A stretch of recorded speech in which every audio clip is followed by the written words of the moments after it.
We've been talking about the Pandora papers published by several major news organizations on Sunday that allegedly show world leaders' secret stores to wealth. A dump of almost 12 million records comes 5 years after the leak known as the Panama Papers, which exposed how money was hidden by the wealthy in ways undetectable by law enforcement agencies. Let's bring in CEO, Carry Assets Limited, Mr. Johnson Chukwu. He joins me now from Victoria Island. Mr. Chukwu, it's great to have you on the program. What were your initial thoughts on this investigation? Thank you, Amarachi, for having me. My initial thought is that the efforts by the publishers of that Pandora paper ended up clouding some critical points they wanted to make. And I was quite happy when the guy from the Premium Times came on live and spoke on the motives behind the publications. The challenge I have with the publication is that they ended up mixing and combining those criminals with those who have genuine investments. And Amarachi, I must point this out. There's actually nothing wrong or illegal about having accounts or opening a business in a tax haven. Even in countries like our own country, there are locations we have carved out as export-free trade zone, where if you go there and set up your manufacturing activity, you're not going to pay excise duties because you're an export-free trade zone.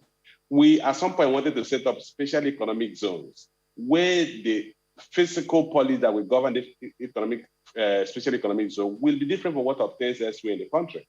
So there are taxes that you can avoid by setting up in such locations. So globally, there are countries that are competing with being low tax societies. If you remember, until recently, Dubai, United Arab Emirates, Nigerians were going there because there was no value-added tax. At that point, if the tax regime there was to attract people to come to those countries. There are countries like St. Kitts that is competing based on issuing their passport so that you can travel elsewhere in the world. So there is actually nothing criminal about setting up operation or business in a tax-free zone or in a low tax haven. A lot of businesses that are into investment, fund managers set up in such locations because they can't afford to pay huge taxes. As a country, we're going to get to a point when we achieve fiscal federalism, where states will have lower tax, personal income tax, lower sales tax, so as to attract investors. So eventually, you want to build volume that will compensate for the reduction in taxes. So we need to separate that. And I think the emphasis should be, what are the proceeds of this investment? Are they criminal investments? Are they proceeds of criminal activities? Are they politicians who have stolen money from their local governments and taken those money elsewhere? Are they proceeds of criminal activities that have been taken to places where they cannot be traced? So that should be the focus of this conversation, so that we don't end up mixing those who have genuine business, because I know almost all the private equity firms operating in the country have set up their registration elsewhere in the country. They are mostly registered in tax-free locations, and they still operate here legally. And so they pay minimum taxes. What should we now do about these investigations and the allegations were made against these individuals? Yes, I think the investigators or the writers of those articles need to do a more job. And that job will be to separate the chaff from the grain. They need to separate for us.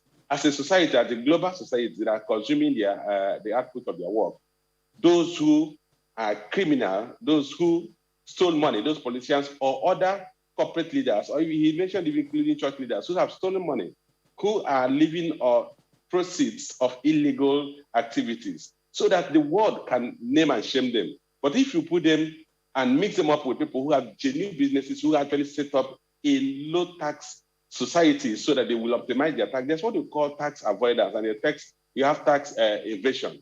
Tax avoidance is if you refuse to consume a product that is taxable, or if you structure your affairs in such a way that your tax liability be minimal, it doesn't amount to crime.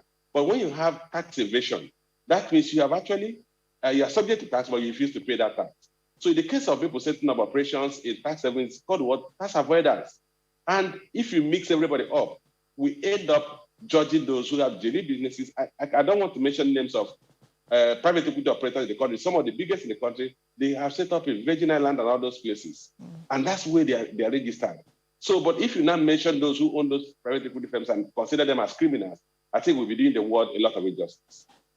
Mr. Chukwu, thank you again for joining us on The World Today. I think there's still a lot to be discussed on this, and these allegations that have been brought up still need to be verified. But thank you again for revealing your thoughts on The World Today.